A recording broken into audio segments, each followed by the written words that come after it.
Salam, hər vaxtınız xeyir olsun. Mən FES Akademi Liseyi üzrə riyaziyyat və məntiq müəllimi Aysel Əhmədova.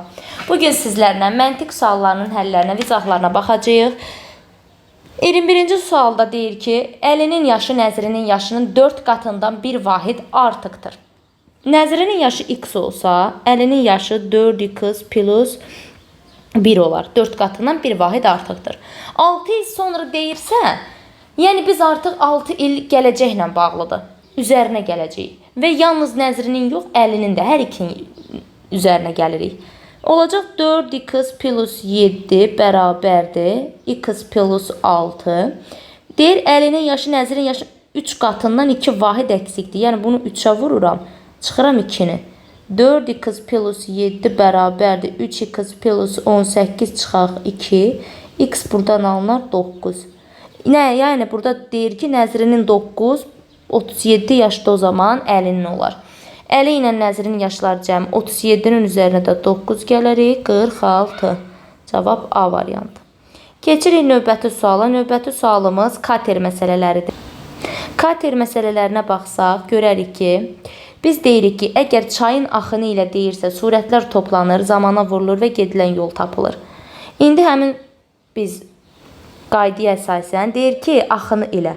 Yəni, S bərabərdir, T vurulsun, V kater üstə gəlinsin, V çay. Zamanı verib 6, gedilən yolu verib 120. 120 bərabərdir, 6 vurulsun, V kater üstünə gələk, V çay. Bunlar ixtisar getsə, V kater üstə gələk, V çay 20 olar.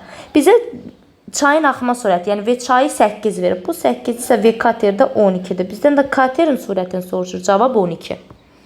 Keçirik növbəti sualımıza. Növbəti sualda isə bizə belə bir sual verir ki, 1 saata 9 kilometr gedən Xancan 1 dəqiqəyə neçə metr yol gedər? Biz bilirik ki, 9 kilometrim 9000 metrdir. Və bunu 1 saat, yəni 60 dəqiqəyə. 1 dəqiqəyə də x gedər. X-i buradan tapsaq olar ki, 9000-i bölürük 60-a. 150. Cavab oldu C variantı. İkinci halda TR cəmlənəndə K-nı verdi. TR K-nın cəmini soruşur. Biz TR-i yerinə gətirib K yazsaq, K plus K 2K. Mən görürəm ki, cavabım ikilidir. Yəni, cüt ədəd olmalıdır. 2 vuraq, yəni 2-yə bölünən olmalıdır. Ona görə 3, 7, 5 getdi, qaldı A variantı. Keçirik növbəti sualımıza. Növbəti sualda isə bizə belə bir sual verilir ki, 5, 10, 11, 13, 17, 25 və 32 növbəti həddimizi soruşur. Biz bilirik ki, ardıcıllıq müəyyən dəfə və ya da müəyyən vahid artıb azalma ilə gedə bilər. Burada baxıram ki, 5 2 dəfə artıb, 1 vahid məsələn artıb, 2 vahid artıb, 4 vahid artıb və yaxud da 5 vahid artıb. Bu artıq müəyyən ardıcıllıq deyil. Bu zaman biz keçirik növbəti üsulumuza ki, rəqəmlərinin cəminə fikir verək. Rəqəmlərinin cəminə fikir versəm, 5-in rəqəmlərinin cəmi 5-dir. Özünün üzərinə 5-in üstə 5 gəldim 10. 10-un rəqəmlərinin cəmi 1-dir, 10-un üstə 1 gəldim 11. 11-in rəqəminin cəmi 2-dir, 11-in üstə 2 gəldim 13. Bu ardıcıllıqla gedirəm. 17-in rəqəmləri cəmi 8, 8-in üstünə də 17 gəndə 25. İndi 32 rəqəminin cəmi 5-dir. Üstünə də 32 gələndə 37 olur. Cavab A variantı. Bir malın qiyməti 4 dəfə bahalaşarsa neçə faiz bahalaşmış olar? Əgər A ədədidirsə, əvvəlcə 100% olur hər bir mal. Sonra 4 dəfə artanda 4A K faizdir. K'yı buradan tapsam 400 olar. Və 400-ü siz götürsəz böyük səhv edərsiniz. Burada 2 dəfə düşüb. K 400 olan götürə bilməzsiniz. Çünki neçə faiz bahalaşmış, yəni neçə faiz artıb. Əvvəl 100 idi, indi 400 olub. 400-dən 100-ü çıxıram, 300% artıb. Cavab B variantı. Sonra keçirəm növbəti sualımıza. Növbəti sualımız nədir? 123 səhifədən deyir, ibarət olan bir kitabın nömrələnməsi zamanı neçədə rəqəmdən istifadə olunub?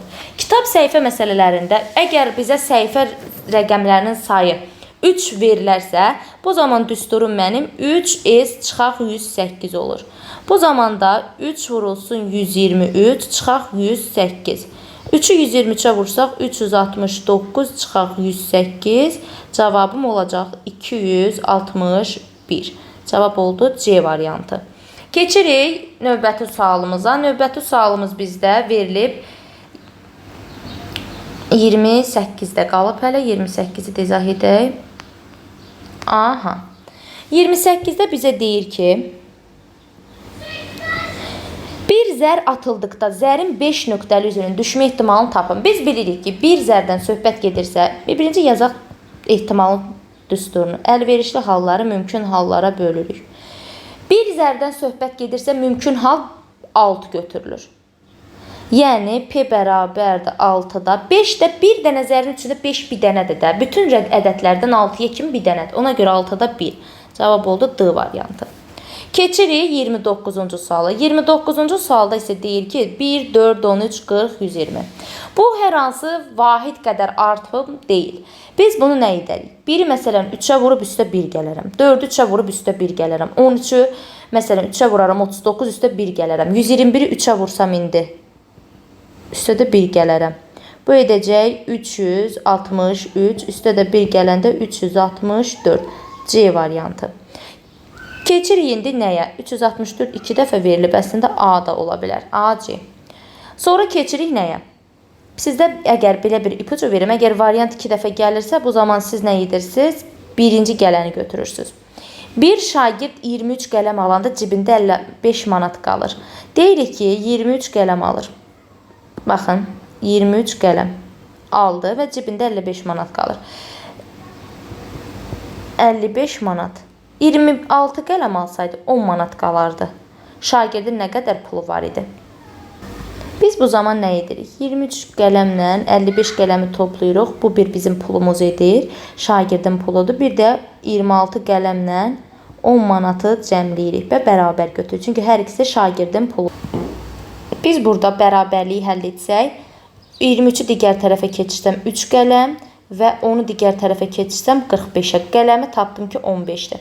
Və mən istədiyimin yerində gətirib 15-i yerinə qoysam, məsələn 26-yı vuraram 15-ə, üstə 10 gələrəm. Bu da edər 400. Cavab oldu B variantı. Bugünlük sınağımızın həlli və izahı bu qədər. Nə aydın olmadısa, nə qaranlıq qaldısa, rəy bölmələrində yazmağı unutmayın. Hələlik.